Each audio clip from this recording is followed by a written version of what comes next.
오늘 하나님의 말씀은 요한복음 10장 7절부터 16절까지 보시겠습니다.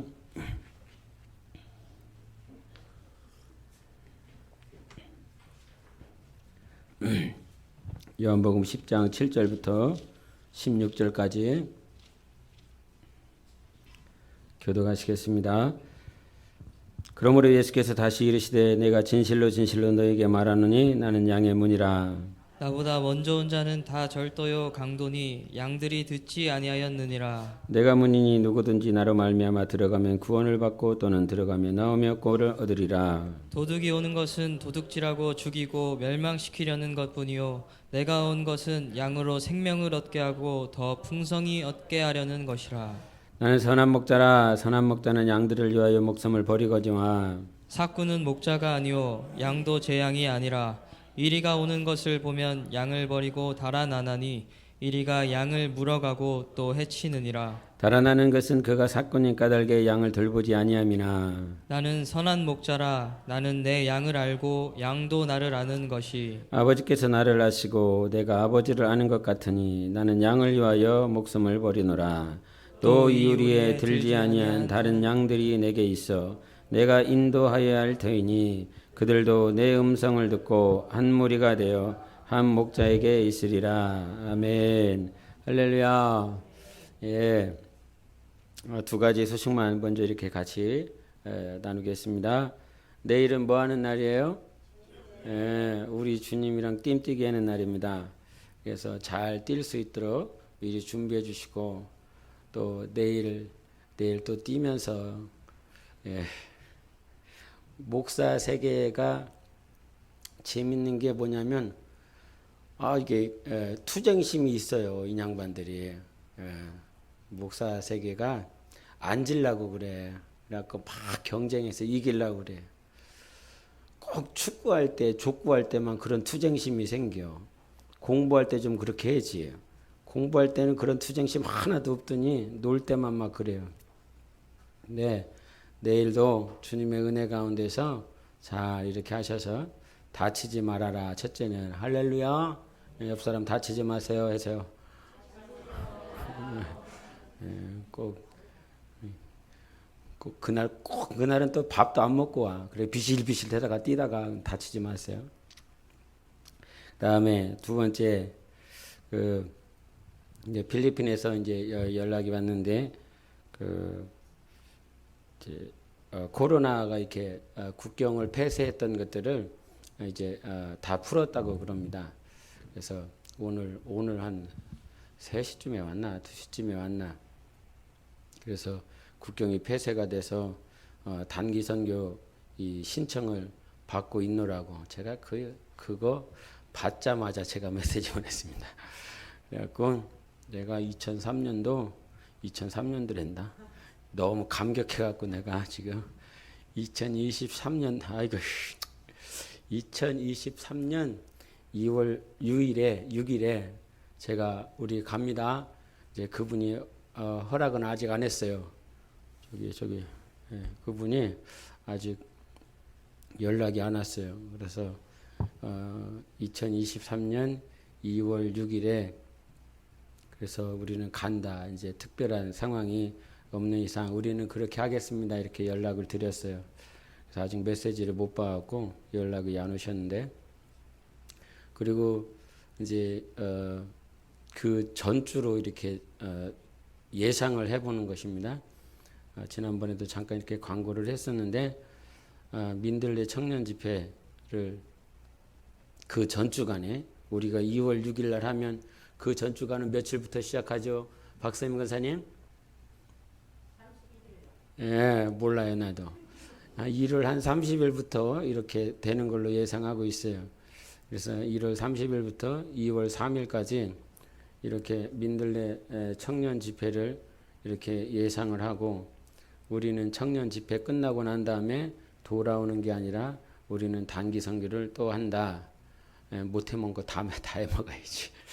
그래서 그렇게 계획이 됐는데 몰라요. 이제 주님이 이제 이렇게 국경이 열렸다고 오픈이 됐다고 했으니까 우리는 추진을 하는데, 그건 역시도 하나님께서 이렇게 인도를 끝까지 해주셔야 되니까 그날 그때 상황이 어떻게 될지 모르기 때문에 우리가 선교를 하는 건 또 우리가 집회를 하는 건 지금 코로나 시국에 집회를 할 수 있는 담대함들이 다 사라졌어요.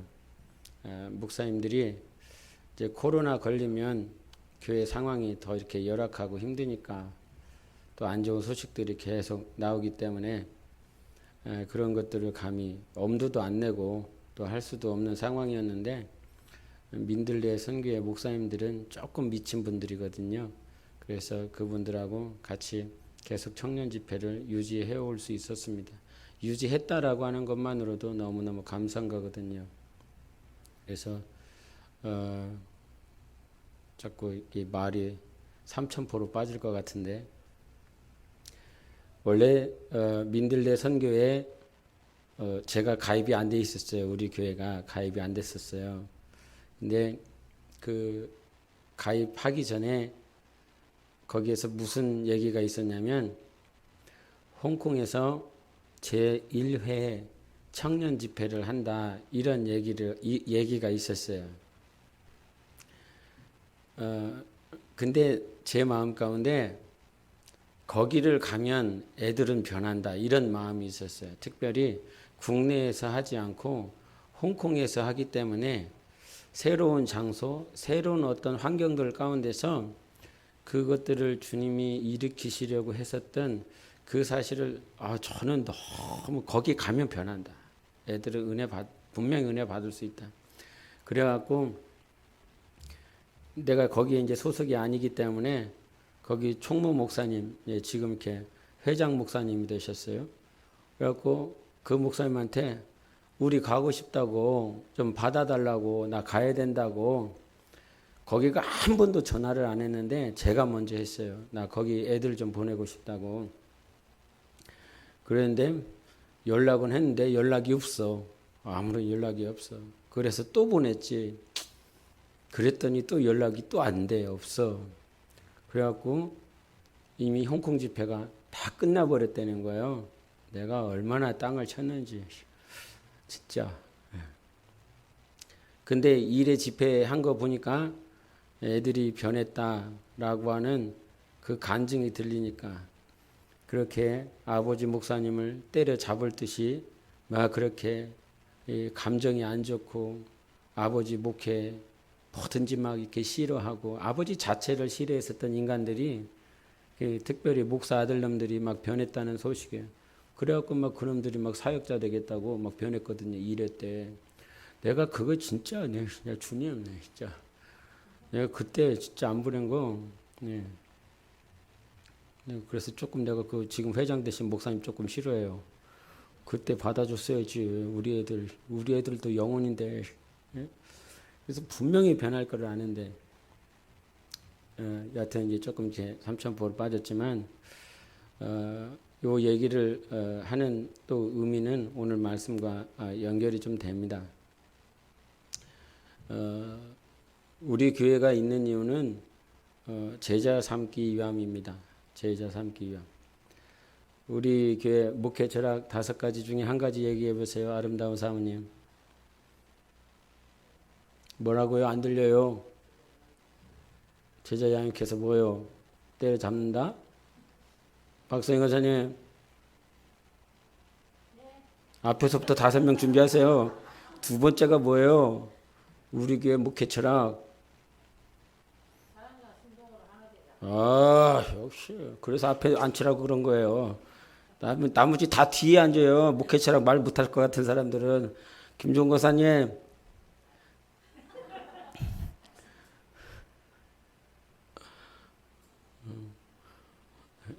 이거 좀 이렇게 5개 좀 이렇게 해갖고 걸으세요. 걸어 놓으세요.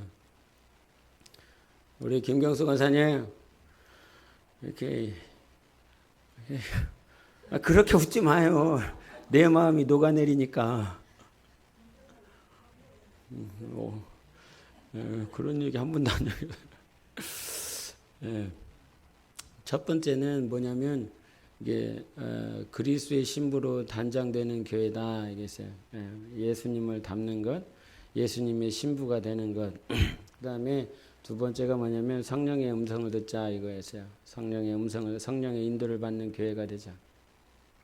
그런 성령의 음성을 들으라는 거고, 세 번째는 사랑과 순종이 하나가 돼야 된다.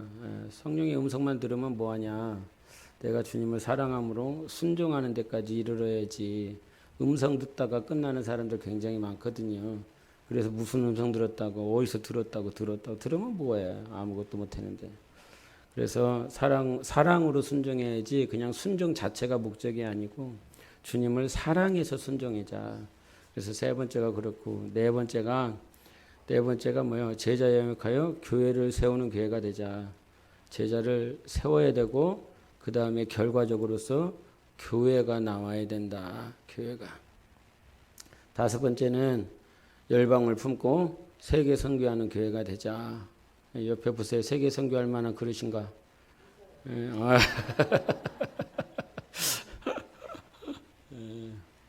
주님이 하게 하실 것입니다.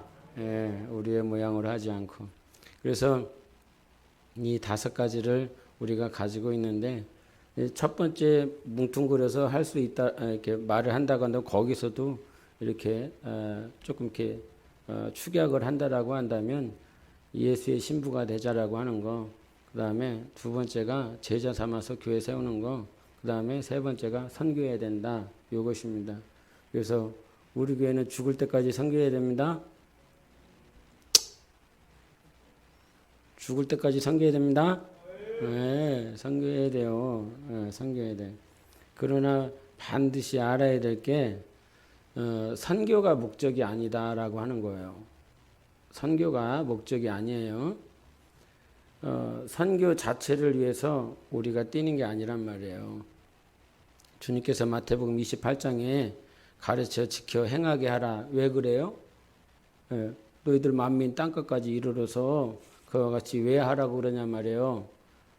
제자 삼으라고, 주님의 제자 삼으라고 그것을 하고 있는 거지, 선교하기 위해서 하러 가는 사람이 아니란 말이에요. 그래서 그런 목적이 있다. 이것을 잘 아셔서 죽을 때까지 선교하자 해보세요. 시작. 그래갖고 선교하겠어요? 다시 해보세요. 시작. 강의사 해보세요. 현석 해보세요. 너 말고 현석 해보세요. 현석. 너 일어나서 해봐라.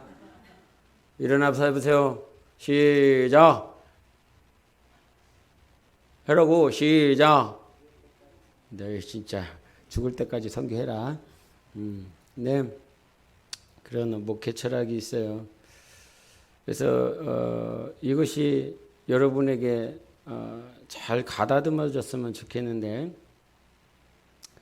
제자를 삼으면서 제자를 세울 때에 이제 다른 제자가 왜 안 세워질까라고 하는 차원에서 제가 이제 생각한 것 가운데, 제가 실제적으로 제 마음 가운데 이렇게 경험되어진 것들을 세 가지를 말씀을 드리자면, 왜 제자가 안 될까? 왜 교회가 제자를 세우는데 실패할까? 첫 번째가 그거였어요. 아직 때가 안 됐는데 걔를 제자를 삼으려고 했다는 사실이었어요. 때가 안 됐어. 뭐든지 때가 있지 않습니까? 우리가 벼농사를 할 때에 그 모판에다가 이렇게 옮길 때에도 그놈이 어느 정도 싹이 나야 이렇게 모판에 옮길 수 있는데, 아직 싹도 안 났는데 거기다가 모판을 옮겨 놨으니 그것이 온전하게 자랄 수 없음을 이렇게 보았어요. 그래서 하나님의 때까지 그 제자를 삼는 일에 이게 뭐 잘해, 달란트도 있고 재능도 있고 기질도 있고 모양은 좀 하는 것 같아. 그런 겉모양 때문에 속아서 이 모양 자체가 마치 되어 있는 사람처럼 생각을 해서 교회가 그를 제자를 삼으려 했을 때에 때가 안 났는데 그것을 시도함으로 인하여 이렇게 불이 꺾이는 그런 모양들을 봤어요. 그래서 제자를 삼으려면 그를 기다려줘야 된다. 모양 자체만 보고 제자 삼으려고 시도하지 말아라. 두 번째는 뭐가 있냐면 조금 이렇게 두 번째하고 세 번째는 이렇게 연결이 돼요. 세상 말, 그러니까 이거는 어떻게 표현하냐면 이 안에 운행하시는 하나님이 계시잖아요. 교회 안에 이 몸된 교회 안에 운행하시는 하나님이 계시는데 그 운행하시는 하나님의 말씀이 목회자를 통해서 아니면 위축분자를 통해서 성도들을 통해서 이렇게 흘러갈 것입니다. 그런데 그 하나님의 질서를 따라 흘러가는 그 상황 가운데서 이 안에서 지금 주님이 운행하시는 그런 말씀보다 세상에서 하는 말, 세상이다라고 하는 건 어떤 사람이 은사가 있어서 그 은사를 통하여 예언을 하고 계시를 하고 이렇게 막 이렇게 기도를 하고 있었는데 막 말씀이 생각이 났어. 말씀이 생각나갖고 당신한테 해주는 거야라고 하는 그런 소리들.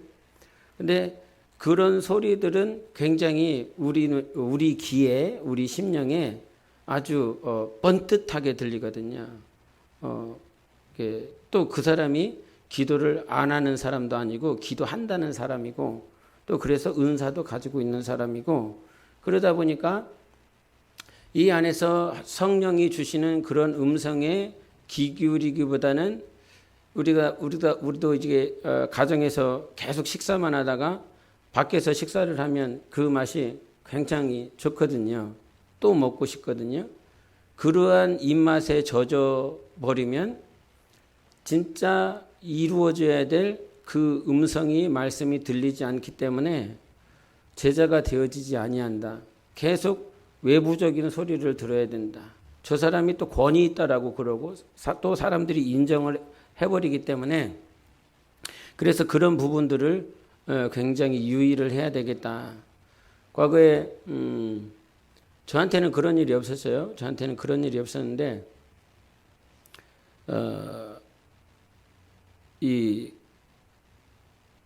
저를 가르쳐줬던 목사님이 당신의 간증이라고 그러면서 해줬었던 말씀이 뭐냐면 영혼들을 살려보기 위해서 집회를 했다는 거예요. 지금은 거의 집회, 어떤 부흥 집회 그런 게 없잖아요. 근데 과거에는 그런 집회들이 굉장히 많았고 또 집회를 자기 개교회로서는 감당이 안 되니까 연합을 해서 할 때도 있고 그렇게 할 때에 초청 강사가 있는데 그러면 그 초청 강사를 통해서 흘러나오는 그 말씀이 성도들에게 말씀이 잘 들려지고 생명이 되고 아멘이 되어져야 되다 보니까 이 자기 교회 담임 목사님이 그 초청한 목사님을 이 단상에 세우기 전까지 그 목사님의 이력을 계속 나열을 하는 거죠. 이런 목사님이야. 이런 목사님을 데리고 왔어. 그래서 여러분 정말 은혜를 받아야 돼. 귀한 목사님을 데리고 왔습니다. 그래서 이 목사님을 통해서 여러분 정말 한 은혜를 받으세요. 그러면서 목사님을 확 띄워놨어요. 그 띄워놓은 목사님이 오셔서 말씀을 전해. 담임 목사의 말은 계속 듣는 말이기 때문에 그 말이 그 말 같고 저 말이 저 말 같아요.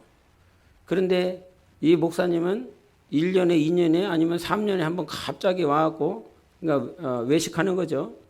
그 외식하는 맛은 너무나 꿀송이처럼 달다 보니까 그 말씀이 은혜가 돼요. 막 아멘이 되고 또 이 한 번 전하기 위해서 얼마나 농축된 말씀을 전하시겠어요.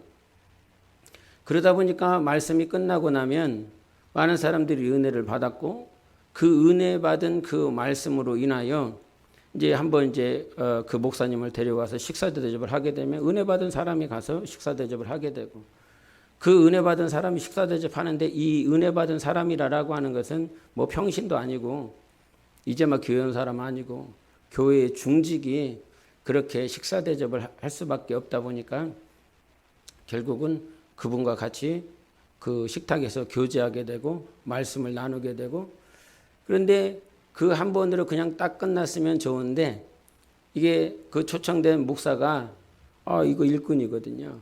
너무 잘하거든요. 그러니까 은연중에 집사 전화번호를 이렇게 알게 돼서 담임 목사가 전혀 모르는 상황에서 뒤에 가서 연락하고 메시지 보내고 그러면서 은혜 받은 것이 있으니까 계속 연락이 되어지는 것이고 그래서 그 연락됨을 통해서 이제는 그 은혜 받은 목사님의 말은 더 잘 들리는데 담임 목사 말은 안 들린다. 뭔 소리인지를 모르겠다. 이런. 그래서 저 같은 경우는 그런 경우는 없지만 그런 이제 가르쳐 주신 목사님을 통해서 듣게 되는 것이죠. 그래서 이 은사가 있고 권위가 있고 영적인 능력이 있는 그런 외부적인 교훈들 가르침들에 있어서 그것이 나한테 계속 쌓이면 계속 이것들이 이 안에서 농축이 되면 결국은 제자는 되어지지 않는다. 될 수가 없다. 저 사람의 제자는 될 수 있어도 주님의 제자는 될 수가 없다. 세 번째는 비전을 찾아야 되는데 제자가 되어지지 않는다라고 하는 것은 뭐 어디에 있냐면 비전이 없다 이 말이에요. 비전이. 그런데 그 비전이 아마 여러분에게는 기도하는 분들이라고 한다면 자기 개인적인 비전들은 있지 않을까 이런 생각들은 해봐요. 저 나름대로 목회를 하고 있지만 저 개인적인 비전은 있어요. 그런데 그 개인적인 비전 말고 제자는 결국은 교회를 통해서 나오기 때문에 그냥 세상에서 나 개인 신앙생활하면서 제자가 되어지지 않아요. 제자가 어떻게 되어지냐면 가르쳐, 지켜, 행하게 할 때 제자가 나오는 거예요. 가르쳐야 되고 그것을 지켜서 행하게 만들어야 제자가 나오거든요. 그러면 자기가 개인 생활하는 건 개인 신앙생활하는 건 주님과의 관계 속에서 이미 그냥 하나님과의 관계 속에서 되어진다 이 말이죠. 공부를 잘하고 있어요. 그냥 자기가 마음을 먹고 공부를 열심히 잘하고 있어요. 그런데 이렇게 공부하면 안 될 것 같아.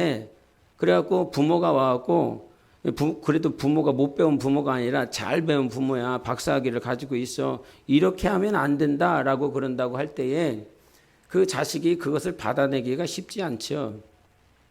그런 어떤 중간에 가르쳐 지켜 행하게 하라라고 그랬을 때 그 행하게 하는 데까지 가야 되거든요. 거기까지 가야 돼요.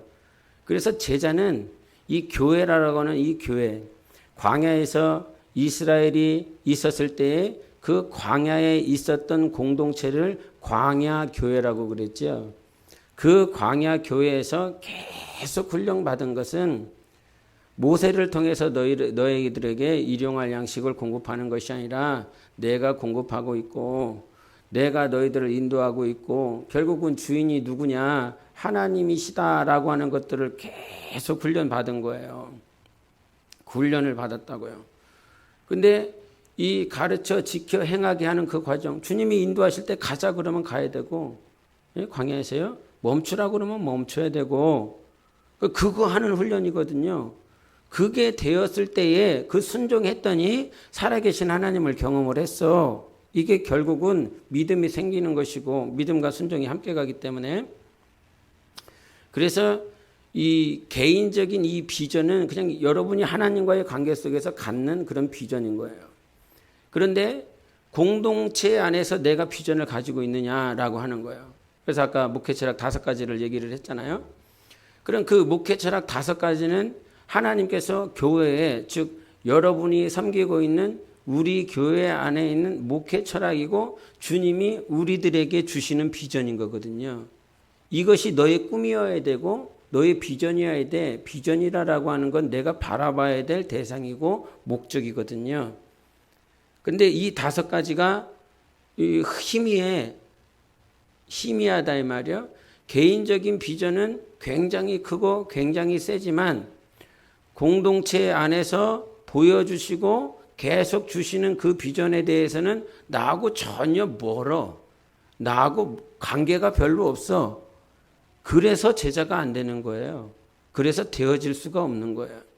그래서 목회철학 5가지를 얘기했을 때 얼마나 내가 예수 그리스도를 닮고자라고 하는, 이건 어떤 개인적인 신앙생활을 하나님과의 관계 속에서 하다 보면 그것이 주님을 닮고자 하는 그런 비전으로 가지고 있어요.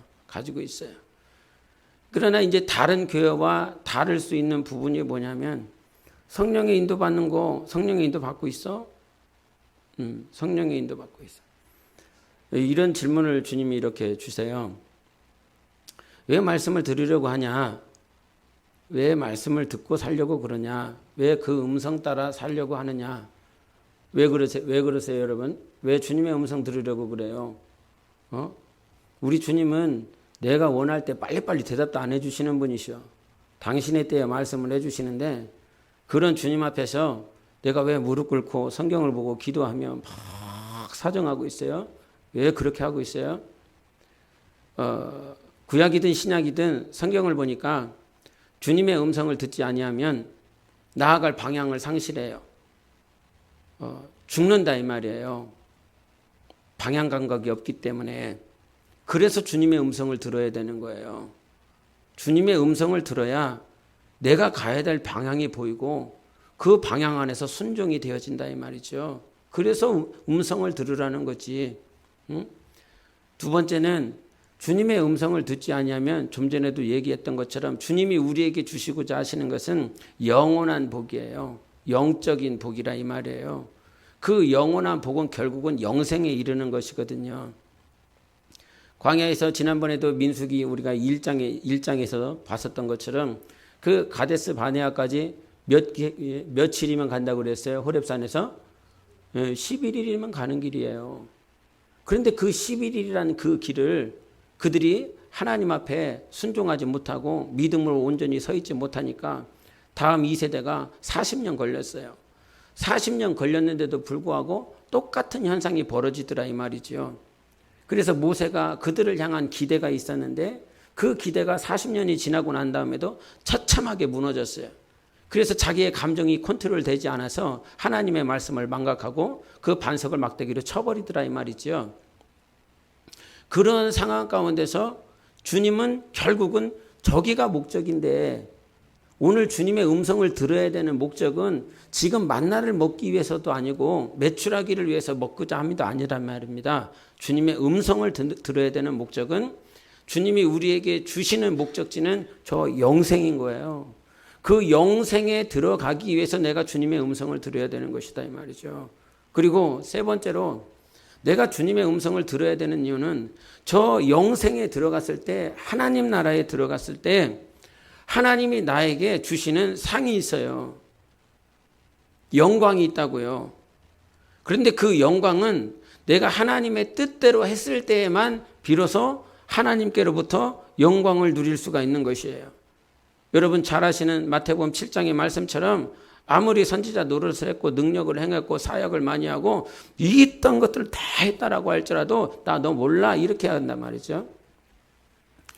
마태복음 읽다 말고 마태복음 17장에 보니까 이 주님께서 이렇게 변형산상에 가셨어요.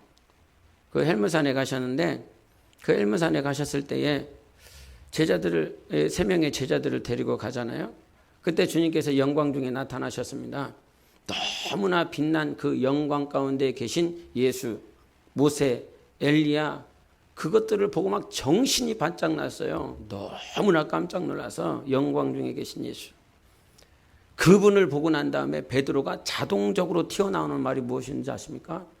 주님, 제가 주님을 위해서 장막을 짓겠습니다. 모세를 위해서요, 엘리야를 위해서, 정말 이 세 분을 위해서 하나씩 내가 텐트, 장막을, 거처를 짓겠습니다. 그때 주님은요, 다른 말씀 안 하셨어요. 하늘에서 음성이 나는데요, 그래 장막 져라, 네가 하고 싶은 사역을 해봐라, 이런 말씀을 하지 않고요, 너희들은 오직 내가 저를 사랑하고 내가 저를 기뻐하니까 저분의 음성을 들어라, 내 아들의 음성을 들어라, 요 한마디였어요. 너무 깜짝 놀라서 주님의 영광을 보고 주님의 빛난 모습을 보고 내가 이렇게 주님을 섬기겠습니다, 이렇게 하겠습니다 라고 하는 고백이 있자마자 하늘에서 음성이 났다고요. 그게 아니야. 포인트를 지금 잘못 보고 있는 거야. 하나님은 우리에게 사역을 맡기시는 분이 아니에요. 서두에도 얘기를 했지만 선교가 선교를 위해서 선교하는 게 아니란 말이에요. 축사하면서 귀신을 많이 쫓고 병든 자를 고치고 하나님의 능력을 통해서 막 하나님의 영광을 나타내는 그런 사역들, 그런 시즌들이 있었어요. 그런데 그 시즌이 지나고 난 다음에 우리 안에서 아주 더러운 것들이 발견되기 시작하는데 이렇게 귀신을 쫓아내면 성도가 붙더라. 이렇게 질병을 낫게 해주면 목사님 감사하다라고 그러면서 헌금을 하더라. 그러니 하나님께 영광을 돌리기 위한 원수마귀를 대적하고 영혼을 살리고자 하는 그런 포커스에서 이미 벗어나서 축사를 하는 능력이 있어야, 귀신을 쫓는 능력이 있어야 목회를 성공할 수 있어. 다른 거 다 필요 없더라. 그냥 전도 안 하고 그냥 귀신이 떠나가고 그냥 병이 낫는 그런 소문만 조금만 나도 그와 같이 많은 사람들이 밀려오더라. 그런데요, 지금은 귀신을 쫓거나 은사주의에 이렇게 귀신 쫓고 질병을 낫게 하는 그런 것들에 전혀 관심이 없어요. 왜냐? 그렇게 막 눈물 콧물 쏟고 막 몇 시간씩 막 힘을 다해야 되고 막 거기에서 막 몸부림치는 그런 상황 필요 없고, 한국 땅에 이 병원, 약, 의사, 치료할 수 있는 세상의 기술이 먼저 떠오르지, 오늘 주님이 먼저 떠오르거나 주님의 능력이, 주님의 이름이 먼저 떠오르지 않고 작은 것 하나에 바로 생각나는 건 병원 가서 검사해보고 이상 있으면 검사해보고 약 먹고 수술하고 이것이 먼저 떠오르지. 요즘 세대가 그래요. 요즘 세대가. 한국에 이 고치는 이 의료 기술이 계속 발전을 했기 때문에 발전한 것을 더 의지하려고 그러지 주님을 의지하려 하지 않거든요. 그러면서 우리 안에 정말 예수 그리스도를 의지하는가? 근데 그 예수 그리스도를 의지함이 축사도 마찬가지고 선교도 마찬가지고 이거를 해야 마치 목회가 부흥하고 목회가 잘하고 여러분의 삶이 윤택해지고 이거를 잘해야, 건축원금을 잘 드려야 하나님께서 복 주신대, 금식을 해야, 철야를 해야 하나님께서 능력을 주신대, 뭔가 잘못됐거든요. 앞뒤가 잘못됐어요. 내 자녀를 위해서 막 기도해요. 수능이라고 하는 그 시즌만 되면 이 교회에 발 디딜 틈이 없어. 왜? 자식을 놓고 기도해야 그래도 하나님을 인지하면서 하나님께 기도하면 내 자식이 그 수능날 시험 볼 때에 피곤하지 않고 또 더러운 영이 틈타지 않을 것 같아서 막 그렇게 한다 이 말이죠. 그러면 평상시에는 그랬느냐 이 말이야. 평상시에는 안 그렇다가 그 시즌만 오면, 그 시기만 오면 막 거기에 매몰되어 있어요. 그것이 무엇이냐면 목적과 수단이 바뀌어 있는 거예요. 하나님은 우리가 사역에 미쳐 있는 사람이 아니라 오늘도 주님의 음성을 듣기를 원한 거거든요. 주님의 음성을 듣는다라고 하는 건 무슨 말이냐면 주님과 사귐을 갖고자 하는 거예요. 오늘 본문 말씀이 목자와 양의 관계잖아요. 여러분이 너무나 잘 아시는 말씀이에요. 그런데 이 예수님께서 요한복음에 보면 나는 뭐뭐다 이렇게 말씀하시는 게 있어요. 나는 뭐뭐다. 이것을 신학에서는 에고 에이미라라고 하는 말을 하는데, 에고 나는, 에이미는 뭐뭐이다 이렇게 표현을 하고 있어요. 질문해 볼까요? 나는 뭐뭐다라고 말하는 요한복음에 예수님이 당신을 소개할 때 나는 뭐뭐다라고 했었던 것 생각나십니까? 승훈아? 나는 뭐다? 네? 전혀 생각이 안 나요? 문지모 형사님, 나는 뭐다? 네. 나는 포도나무다. 그랬더니 포도나무라고 그랬더니 누가 그랬더라? 포도나무를 영어로 뭐라고 그래요? 저기 뒤에 PPT에. 예, 그렇게 얘기하더라고요. 콩글리시. 나는 참 포도나무다 그래갖고 나는 true vine 그래요. 포도 넝쿨 이렇게 얘기를 해요. 포도나무라고 그랬을 때. 그래서 나는 포도나무다 이렇게 한 군데 얘기했는데 요한복음 15장인 것이죠. 7가지 가운데서 맨 마지막에 등장하는 것이 나는 참 포도나무다 이 말이었어요. 또 다른 거 뭐 있습니까?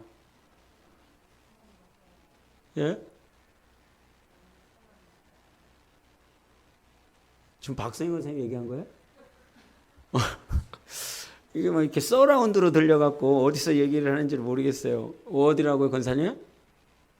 권사님이 한 거 아니에요? 집사님이 한 거예요? 저기 뒤에서 한 거예요? 그러니까 똑바로 얘기하시라고. 예. 예, 나는 생명의 떡이다 이런 표현도 하셨어요. 예. 나는 세상의 빛이다라고 말씀하셨어요. 여러분 세상의 빛이다라고 했었던 그 말씀이 나는 세상의 빛이다라고 그랬을 때 무슨 사건과 연결이 될 것 같아요? 요한복음 9장에 보면 날 때부터 어떤 사람이 있었어요? 맹인이 있었죠. 맹인을 고치고 난 다음에 예수님이 나는 뭐라고 그랬다고요? 나는 세상에 그렇게 얘기라고 말씀 안 하셨어요. 예, 그렇게 안 하시고 나는 세상의 빛이다라고 그랬을 때 누구에게 얘기를 했냐면 가늠한 여자 하고 난 다음에 내가 너 정죄하지 않을게. 이런 말씀 끝나고 다시는 가서 죄 범하지 말아라. 그러고 난 다음에 주님이 말씀하셨어요. 나는 세상의 빛이다. 저도 그냥 생각했을 때 맹인을 고치고 난 다음에 세상의 빛이라고 하시지 않았을까? 이런 생각을 했는데 9장에 나오지 않고 8장에 나와요. 나는 세상의 빛이다. 어둠 가운데 갇혀 있었던 그 여인, 정죄와 판단, 비난 가운데 있었던 그 여인에게 진짜 빛이라고 하는 것은 눈이 떠지는 것이 아니라 정죄와 판단과 비난에서 해방되는 것. 그것이 진짜 빛이고 그것이 내 영혼의 광명이라는 거죠. 영혼에 예수께서 여러분 영혼을 해방시켜 주신 것이 예수 그리스도의 빛이 임한 거예요. 그래서 요한복음 1장에도 어둠 가운데 빛이 임하였는데 그 빛은 어디에 임하였냐면 그 어둠 가운데 살아가고 있는 백성들에게 비친 거예요. 육신에 눈이 떠 있지만 그 육신에 떠 있는 그 눈, 그거 말고 오늘 내 영혼에 예수 그리스도의 빛이 비칠 때에 우리는 비로소 해방된 자인 거예요. 정죄받지 마세요. 판단받지 마세요. 예수 그리스도는 로마서 8장 1, 2절에 말씀하신 것처럼 세상의 그 법, 정죄하는 법, 거기서 우리를 생명의 성령의 법에서 이렇게 해방시켜 주셨다 이 말입니다. 주님은 그래같이 그 세상의 빛이라 말씀하시고 생명의 떡이라고 말씀하신 건 모세를 통해서 주셨던 그 만나가 진짜 떡이 아니라 오늘 하늘로부터 아버지께서 너희들에게 주시는 그 떡이 진짜 생명의 떡이다. 그러면서 나를 먹고 마셔라. 인자의 살을 먹고 마시는 자마다 그 안에 영생이 있다라고 말씀을 해주신 것이지요. 그래서 예수 그리스도를 계속 설명을 하셔요. 7가지를 말씀하시는데 오늘 본문 어디서부터 어디까지예요? 박성희 권사님. 예.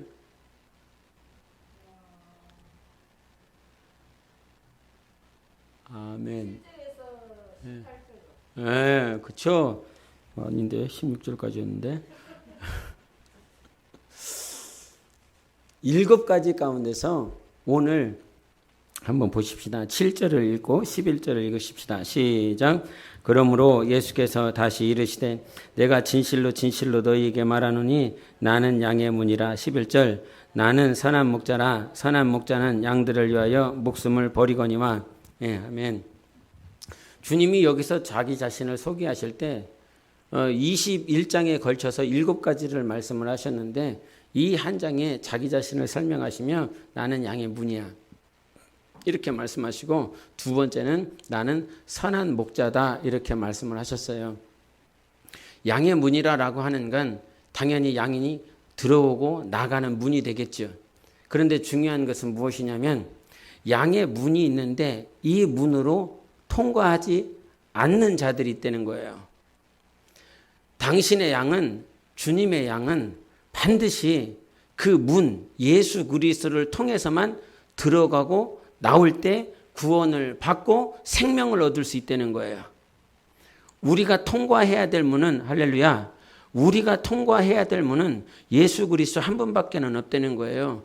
그분만 보고 들어오고 나가고 들어오고 나가고 그 순간들이 많은 시간들이 필요하고 때로는 어려움이 필요할 수도 있겠지만 오직 예수만 보고 들어오고 나가야 구원을 받을 수 있고 중요한 건 10절에 뭐라고 얘기를 하냐면 왜 나는 양의 문이라 라고 말을 했냐면 양의 문을 통과해야만 예수 그리스도로부터 오는 생명을 누릴 수 있다는 거야.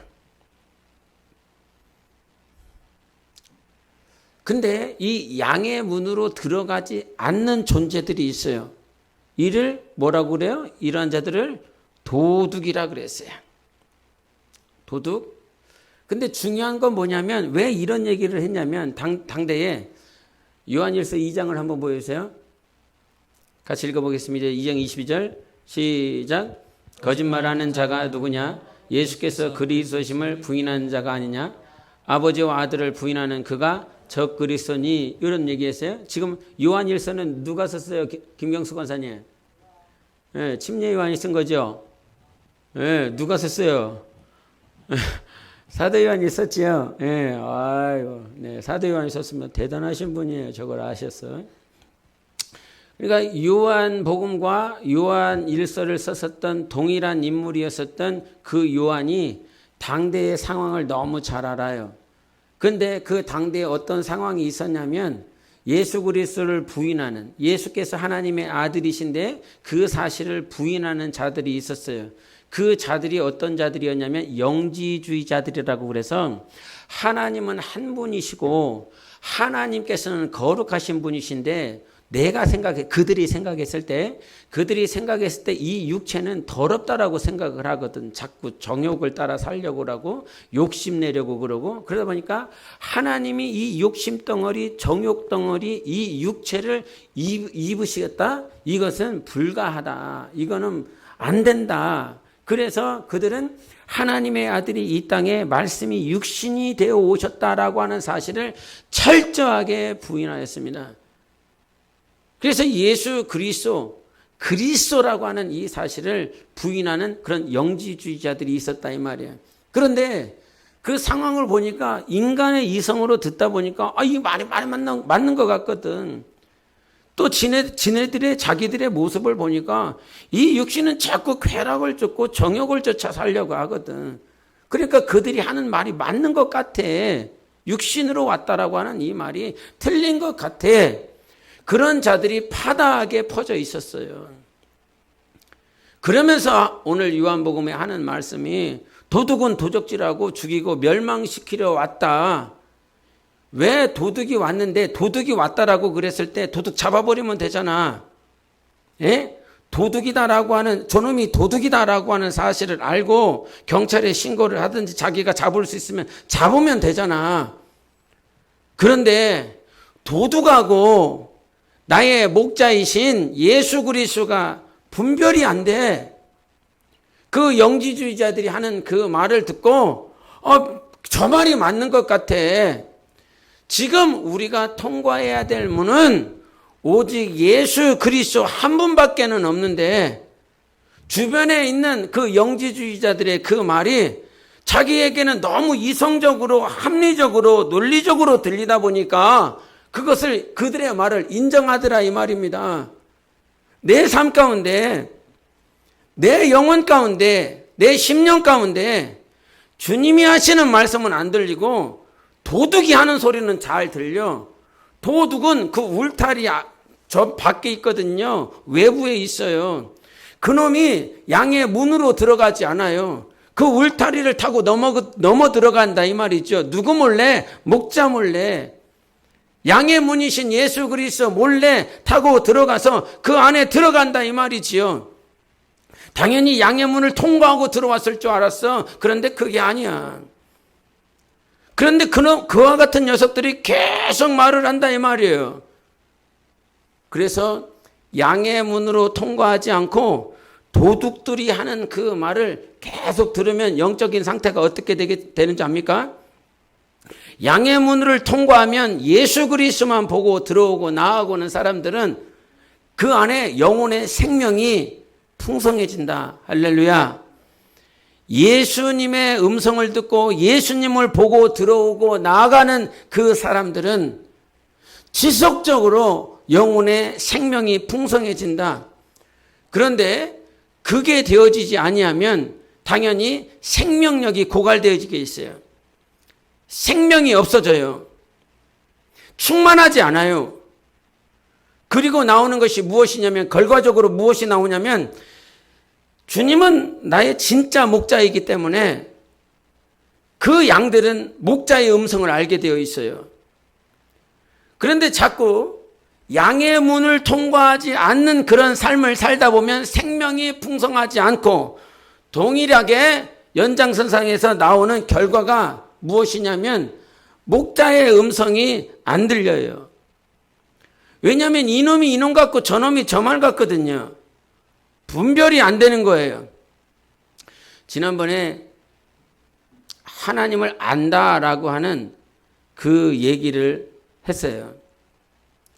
하나님을 안다라고 하는 그 알미 무엇인가에 대해서 얘기를 했을 때 빌립보서 1장 9절과 10절을 얘기를 했었는데 한번 보실까요? 시작.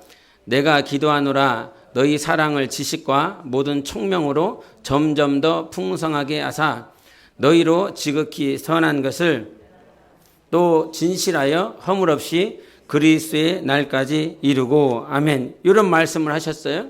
이 9절 보여주세요. 9절. 여기서 얘기를 했을 때 내가 기도하는 거야. 뭐라고 기도하냐면 너희 사랑을 어떻게 해주겠다는 거예요? 풍성하게 하겠다는 거예요. 너희 사랑을 지난주에 한 거예요. 지난주에 기억나시죠?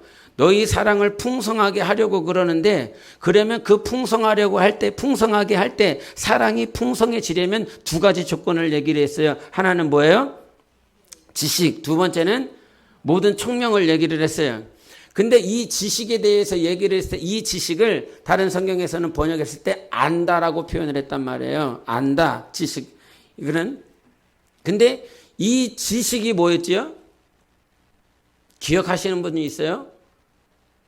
안다라고 그랬을 때, 지식이라고 표현했을 때 저 지식, 알은 뭐에 대한 알미였어요? 뭐에 대한 지식이었어요? 예? 예, 지난번에도 똑같이 권사님 말씀하셨어요. 예, 그 말씀하셨어요. 하나님을 아는 것. 근데 거기에 이거를 야다라고 표현했다. 지난번에 또 설명을 한 것 또 기억나세요?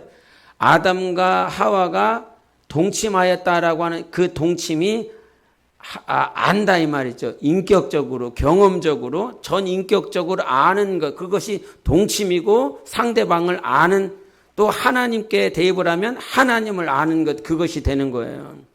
그런데 저기서 말을 하는 저 지식은 인격적으로, 경험적으로 아는 그 알미 아니라 하나님의 의도가 뭐냐 이겠어요. 하나님의 뜻이 뭐냐. 하나님이 나를 향한 의도, 하나님께서 내 영혼을 위해서 세워놓은 그 뜻, 그 계획, 그것이 뭔지를 알아야, 하나님이 나를 사랑하셔서 이 길로, 이 삶으로 내 미래를 이와 같이 조성하셨구나. 이게 깨달아진다라고 하는 거죠. 그래야 하나님의 사랑이 우리 안에서 풍성해지는 방법은 지식이 있어야 되는데, 그 지식은 어떤 지식이냐면 하나님이 나를 향한 의도, 계획, 뜻이 뭐냐. 그래서 10절을 한번 보세요. 10절 시작. 너희로 지극히 선한 것을 분별하며 또 진실하여 허물 없이 그리스도의 날까지 이루고. 여기서 이 지식, 하나님의 의도, 하나님의 계획, 하나님의 뜻, 누구를 향한, 나를 향한, 그것이 어디에 지극히 선한 것을 분별이 가능하다 이 말이에요. 어떻게 해야만 분별이 가능하냐면 하나님이 나를 향한 의도, 뜻, 계획이 무엇인지 알아야 분별이 가능하고요. 선하다, 아름답다, 훌륭하다, 뛰어나다 라고 하는 선한 목자라고 했을 때 그 선함이 그냥 좋은 거 아니라, 뜻은 칼로스라라고 하는 이 뜻은 그냥 굳이 하면 사람들이 좋아라고 하는 그거 아니고 선한 목자라고 하는 것은 아름답다라고 하는 거예요. 훌륭하다는 거예요. 뛰어나다라고 하는 거예요. 그 선한 것을 분별할 수 있는 것, 아름다움이 무엇인지 분별할 수 있는 그 능력, 훌륭합니다. 이거는 세상이 말하는 그 훌륭함이 아니라 이 말이에요. 나는 선한 목자라고 그랬을 때 나는 정말 아름다운 목자라는 뜻이에요. 무엇을 향해 아름답냐? 그런데 그 지식과 모든 총명으로 말미암아 너희를 풍성하게 하겠다는 거예요. 사랑을. 근데 그 앞에 대목이 중요해요. 구절의 앞에 대목이 그 사랑을 풍성하게 하고 선한 것이 무엇인지 분별하게 하고 이 모든 것들이 그 앞에 전제 조건이 무엇이냐면 내가 기도하노라 하는 거예요. 내가 기도하는 거예요. 바울의 빌립보 교인들을 향해서 기도하는 거란 말이에요. 서로를 위해서 기도하는 이유, 내가 내 영혼을 위해서 기도하는 이유요. 바로 그것은 정말 하나님의 뜻이 무엇인지 알아야 총명이라고 하는 건 이해거든요. 이해. 내가 뭔 얘기를 하면 이해했어요, 여러분? 설교를 이해하고 계십니까? 그래야 내가 분별이 가능하고 이해를 해야 이 3, 4살짜리에게 부모가 하는 그 말을 이해를 못 하잖아요. 그래서 이해하라고 지혜와 계시의 영으로 말미암아 하나님을 알 수 있도록 우리 안에 성령을 부어주신 것이지요. 그래서 이 지식에 대해서 이 얘기를 했어요. 그런데 오늘 본문을 한번 보세요, 여러분. 본문 10장 14절부터 16절까지 한번 보시겠습니다. 잘 읽어보세요. 시작. 나는 선한 목자라. 나는 내 양을 알고 양도 나를 아는 것이 아버지께서 나를 아시고 내가 아버지를 아는 것 같으니 나는 양을 위하여 목숨을 버리노라. 또 이 우리에 들지 아니한 다른 양들이 내게 있어 내가 인도하여야 할 터이니 그들도 내 음성을 듣고 한 무리가 되어 한 목자에게 있으리라. 아멘. 저는요, 이 14절 15절 읽으면서 잘 읽으셨어요? 제가 한 번 더 읽을게요. 제가 무슨 질문할지 한번 들어보세요. 나는 선한 목자야. 나는 내 양을 알고 양도 나를 아는 것이 아버지께서 나를 아시고 내가 아버지를 아는 것 같다. 이렇게 하셨어요. 아버지가 나를 알고 내가 아버지를 아는 것 같은 것이 뭐와 이퀄이지요? 아버지가 나를 알고 내가 아버지를 아는 것 같은데 이것이 14절에 뭘 얘기를 하고 있어요? 나는 내 양을 알고 양도 나를 아는 게, 즉 예수님과 우리와의 이 관계, 주님이 나를 알고 내가 주님을 아는 것이 이 이퀄의 이 상대의 무게감이, 반대편에 있는 이 무게감이 아버지가 나를 알고 내가 아버지를 아는 것과 같다는 거예요.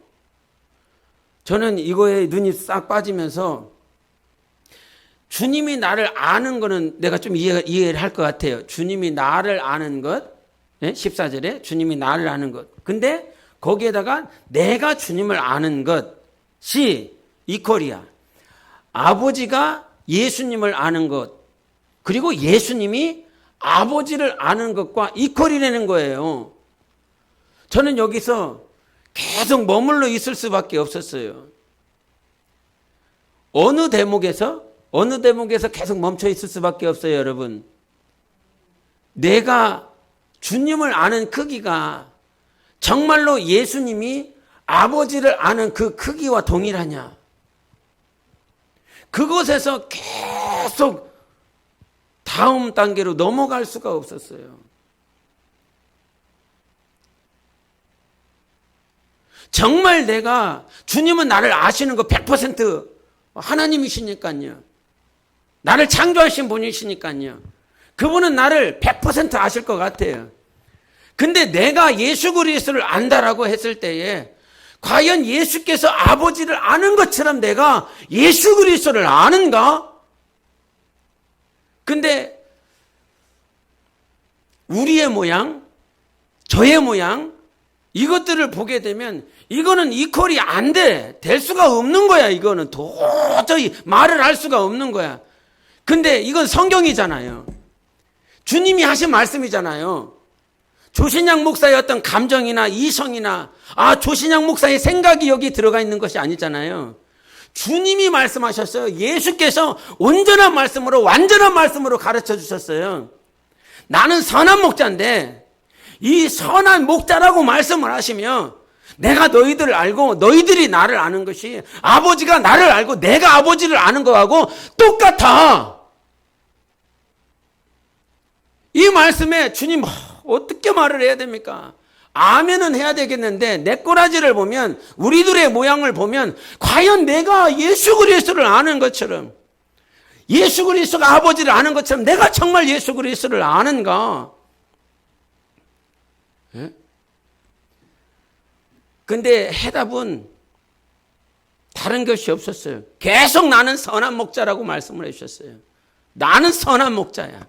나는 선한 목자. 선한 목자야. 그래서 그 양들을 위하여 내 목숨을 바치는 것. 여러분, 목자의 기능 가운데서는 여러 가지가 있을 것 같잖아요. 그죠? 목자가 해야 될 일들, 목자가 해야 될 역할, 그런 게 굉장히 많이 있을 것 같잖아요. 제가 목동으로서 살아보지 않아서 잘 모르겠지만 그냥 생각으로만 해도 목자는 이런 저런 것들을 해야 될 것 같아요. 그런데 나는 선한 목자라고 그러면서 다른 거를 말을 하지 않아요. 11절 읽어보세요. 11절 시작. 나는 선한 목자라. 선한 목자는 양들을 위하여 목숨을 거린다. 목자의 많은 기능 가운데서 오늘 목자가 해야 될 거 다른 얘기 하잖아요. 계속 나는 죽겠다는 거예요. 15절도 보세요. 15절 시작. 아버지께서 나를 아시고 내가 아버지를 아는 것 같으니 나는 양을 위하여 목숨을 버리노라. 당신이 선한 목자라고 계속 얘기를 하시면서 나는 목숨을 버려. 나는 목숨을 버리는 거야.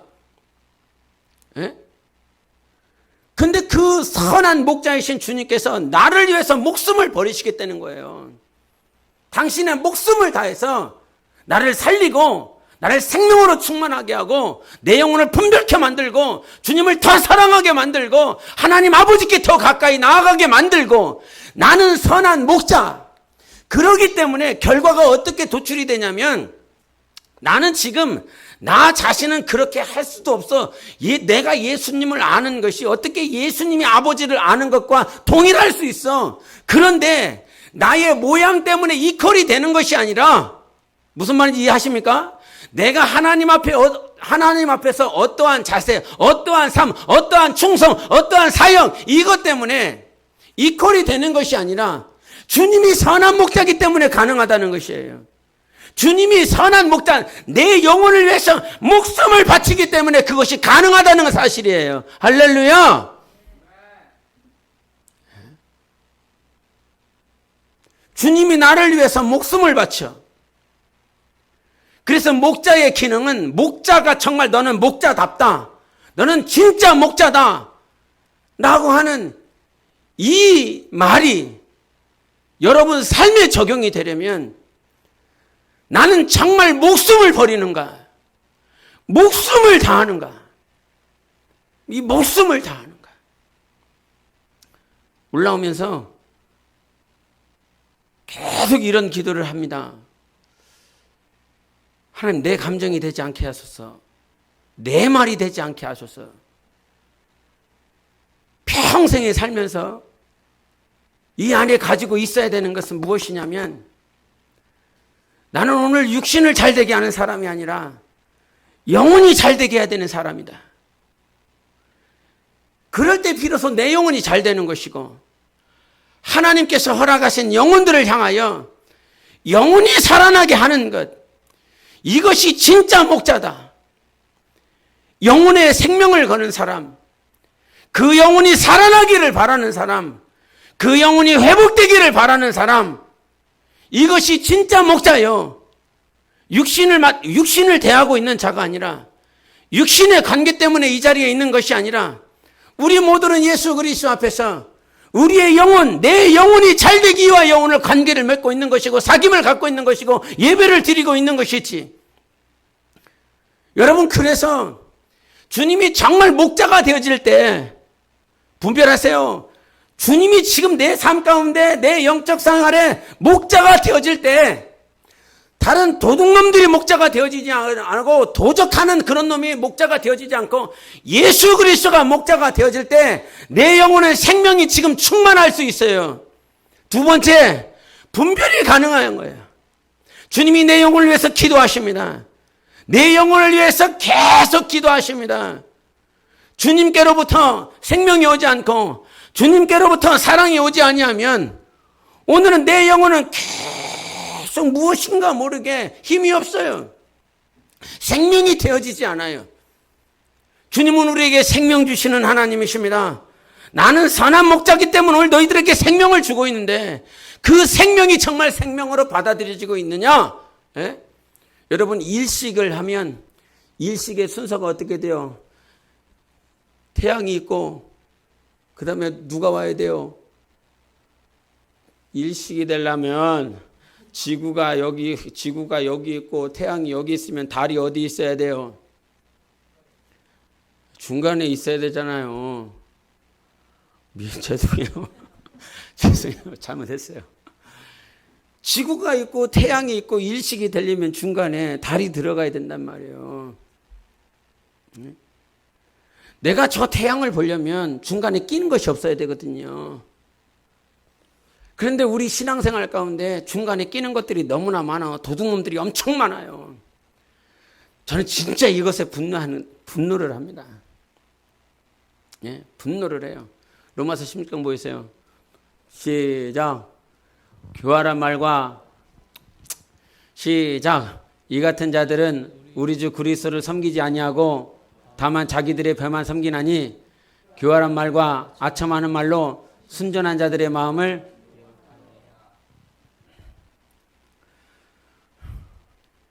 사랑은 내가 사랑하는 사람의 마음을 훔치는 거잖아요. 예? 사랑하기 때문에 저 사람의 마음을 얻는 거잖아요. 훔치는 거잖아요. 그래갖고 막 쫓아다니는 거 아니에요. 그죠? 훔치려고, 엄청 훔치려고. 그런데 미혹이라고 하는 것도 똑같아요. 미혹도 마음을 훔치는 거거든요. 근데 그 마음을 훔칠 때 그것이 미혹이 되는 것은 이 마음을 훔치려고 하는 이 사람의 자기의 유익, 자기의 배, 자기의 삶을 위해서 저 사람의 마음을 훔치려고 그런다 이 말이에요. 그런데 주님은 우리들의 마음을 훔치려고 하시는 이유가 나를 사랑하시기 때문에 내 마음을 훔치려고 그러는 거예요. 내 마음을 훔치는 것은 우리 안에 당신의 사랑을 주시고 그 안에 생명을 주시고 영원한 것을 주려고 한다 이 말이에요.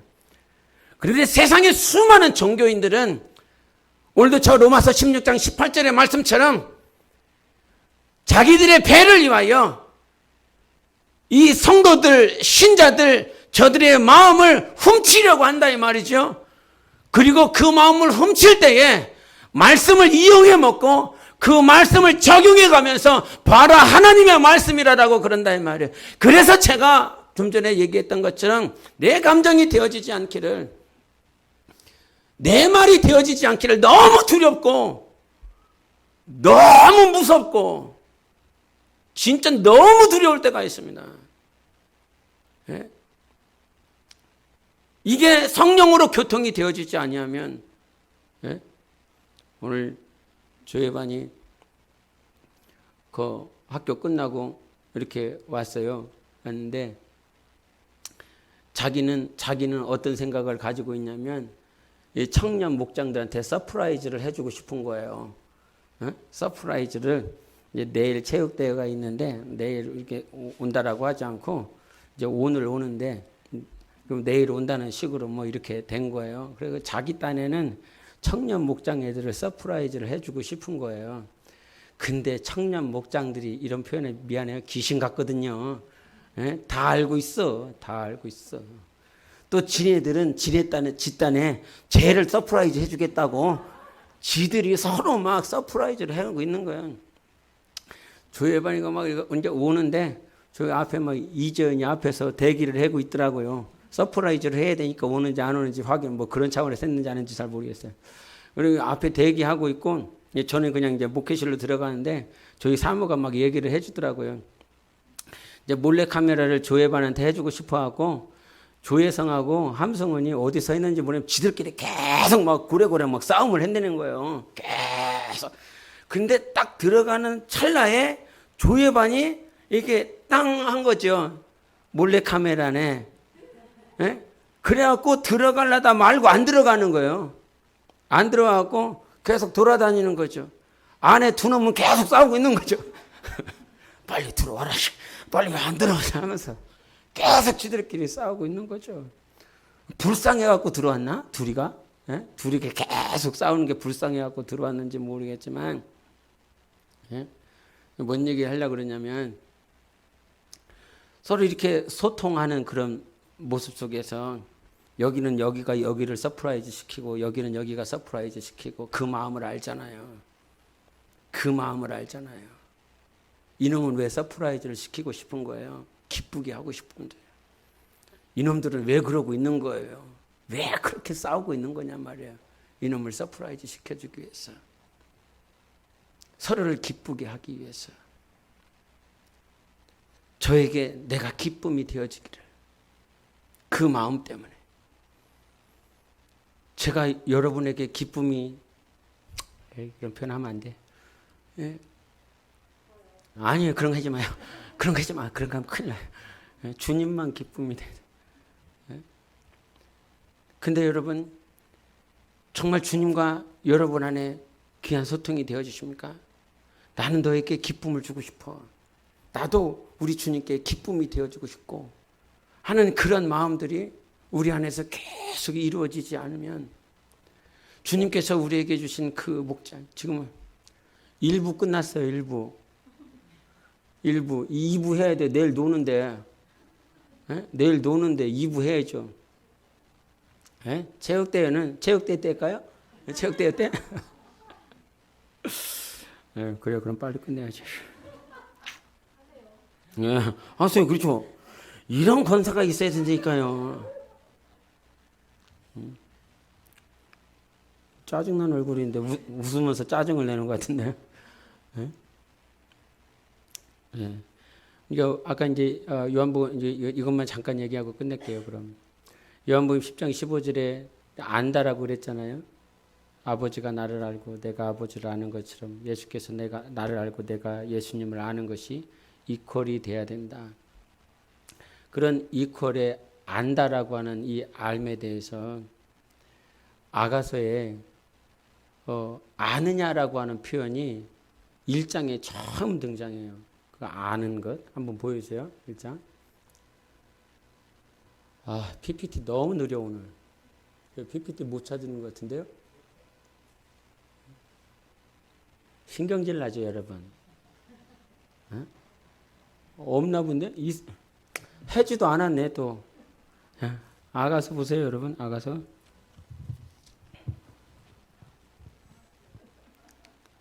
나왔네.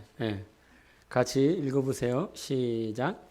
내 마음으로 사랑하는 자야, 네가 양치는 것과 정오에 시기하는 것을 내게 말하라. 내가 네 친구의 양떼 곁에서 어찌 얼굴을 여기서 이제 7절 먼저 보여주세요. 지금 이 내 마음으로 사랑하는 그 신랑 예수님이 어디 계시는지에 대한 그 알미 필요한 그런 여인이 되어버렸어요. 그래서 주님이 어디 계십니까? 라고 그랬는데 우리 8절을 보여주세요. 시작. 여인 중에 어여쁜 자야, 네가 알지 못하겠거든 양떼의 발자취를 따라 목자들의 장막 곁에서 너의 염소 새끼를 먹일지니라. 아멘. 그때 주님이 어디 계시는지 묻고자 했을 때 너 알지 못하냐? 라고 물어보시며 세 가지를 얘기를 했어요. 그 첫 번째가 무엇입니까? 양떼의 발자취를 따라가라. 두 번째가 목자들의 장막 곁에 있어라. 그리고 너의 염소새끼를 먹일지니라. 그러면서 세 가지를 얘기했단 말이죠. 주님이 어디 계시는지, 신랑이 어디 계시는지 너 몰라? 내가 어디 있는지 모른다고? 그러면 알 방법이 있는데 양떼들을 찾아가 봐. 그 발자취를. 그것이 공동체고 교회다 이 말이죠. 주님을 내가 지금 무엇을 얘기를 하고 있는지 지금 아마 여러분 모를 거예요. 요한복음 10장 15절에 주님이 나를 알고 내가 주님을 아는 것이 아버지가 예수를 알고 예수가 아버지를 아는 것과 동일하다고 그랬잖아요. 그러면 내가 예수 그리스도를 알아야 되는데 그 알에 대한 것들을 아가서에서 네가 알지 못하느냐라고 말을 하면 세 가지를 말을 한다 이 말이에요. 예수 그리스도를 알에 대한 세 가지를 말을 하는데 그 첫 번째가 양떼들의 발자취를 따라가. 교회 공동체를 따라가 봐. 그리고 두 번째가 뭐냐면 목자들의 장막 곁에 있어. 그러니까 영적인 지도자 곁에 있으라는 말이죠. 이건 질서를 또한 얘기하는 거고. 세 번째는 무엇입니까? 염소 새끼를 먹여. 하나님께서 주신 너의 그 염소 새끼, 지난번에 아가서 강의할 때 다 했었던 부분인데 너에게는 새끼와 같은 정말 작은 것일 수 있겠지만 그 염소 새끼를 칠 때에 내가 어디 있는지 알 거야. 그리고 이 목자들, 그 목자들 장막에 있었을 때에 그들과 함께 있을 때에 내가 어디 있는지 알 거야. 그리고 양떼들과 함께 있었을 때에 내가 어디 있는지 알 것이다. 이런 말씀을 하셨어요. 그때 비로소 예수 그리스도를 알 수 있음에 가르쳐줬다 이 말이죠. 세 가지가 뭐라고요? 양떼들의 발자취를 따라가는 거야. 그리고 목자의 장막 곁에 있어. 그리고 너의 염소 새끼 네 거라고 그랬어요. 너의 염소 새끼라고 그랬어요. 그럴 때 비로소 내가 어디 있는지 네가 알게 될 것이다. 즉 예수 그리스도를 알게 될 것이다 라고 말씀해 주세요. 그러면서 우리 마지막으로 한번 보시겠습니다. 요한복음 10장 16절 보여주세요. 시작. 또 이 우리에 들지 아니한 다른 양들이 내게 있어 내가 인도하여야 할 터이니 그들도 내 음성을 듣고 한 무리가 되어 한 목자에게 있으리라. 16절 여기 보면 아니 뒤에 거 보이세요? 그들도 내 음성을 듣는다는 거예요. 주님의 음성을 듣고 한 무리가 되고 한 목자에게 있으리라 이런 표현을 했어요. 여기서 한이라라고 하는 것은 그냥 원이에요. One flock and one shepherd 그런단 말이에요. 원이에요. 근데 원어로 보면 이 한이라라고 하는 이 한, 첫 번째 나오는 이 한 무리는 first라고 하는 의미를 가지고 있어요. first, 첫 번째. 그래서 마태복음 28장 1절에 안식 후 첫째 날 표현을 하잖아요. 그 첫째 날 했을 때가 바로 저 한 무리가 했을 때 그 한 무리가 되는 거예요. 그러니까 이 한 무리가 되어야 된다. 내 음성을 듣고 한 무리가 되는 원이어야 된다는 거예요. 이것은 이 작은 어떤 전체 유니버셜한 그 한 무리가 맨 마지막에 나오는 거예요. 그런데 이 전체적인 이 한 무리를 얘기하는 것이 아니라 first라고 하는 말은 second가 있고 third가 있다는 말이에요. 한 무리라고 하는 것은 이 유니버셜한 전체가 있는 것이 아니라 이 한 무리를 얘기를 한단 말이에요. 주님의 음성을 듣고 한 무리가 돼야 돼. 무리가 돼야 돼. 그때에 한 무리가 되어 누구에게 있다는 거예요? 한 목자에게 있다는 거예요. 여기서 한이라라고 하는 이 한은 누구에게만 표현을 하냐면 하나님께만 표현을 해요. 주님께만 표현한단 말이에요. 유일한 신성에 대해서 한 유일하신 하나님 할 때 이 한 목자라고 표현을 한다 이 말이에요. 지금 주님의 음성을 들으며 내가 있어야 될 것이 어디냐면 한 무리 안에 있어야 된다는 거예요. 한 무리가 되어 비로소 한 목자에게 있게 될 것이라고 표현을 하고 있는 것이죠. 그것이 10장 14절 15절에 말씀하시며 내가 너를 알고 네가 나를 아는 그 알매 차원에서 나의 음성을 들으며 결과적으로 한 무리가 되어지고 그 한 목자는 조신양 목사도 아니고 영적인 지도자도 아니고 이 세상에 그 어떤 자도 아니고 우리의 목자는 하나님 유일하신 분이십니다. 그 하나님께 있을 수 있다는 거예요. 비로소 그때에 우리는 예수 그리스도를 아는 그 이퀄 얘기하고 있는 것입니다. 그 동등함에 우리가 나아갈 수 있는 거예요.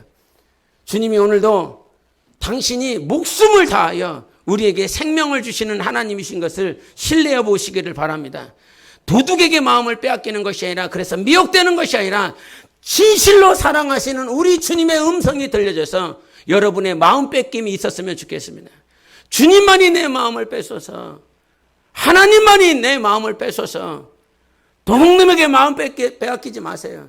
아무리 능력이 있고 아무리 의사가 있고 아무리 계시를 잘하고 질병을 고치고 그러한 자가 있다라고 할지라도 오늘도 예수 그리스도의 생명이 들려야 우리는 그분의 양이 될 수 있는 것입니다.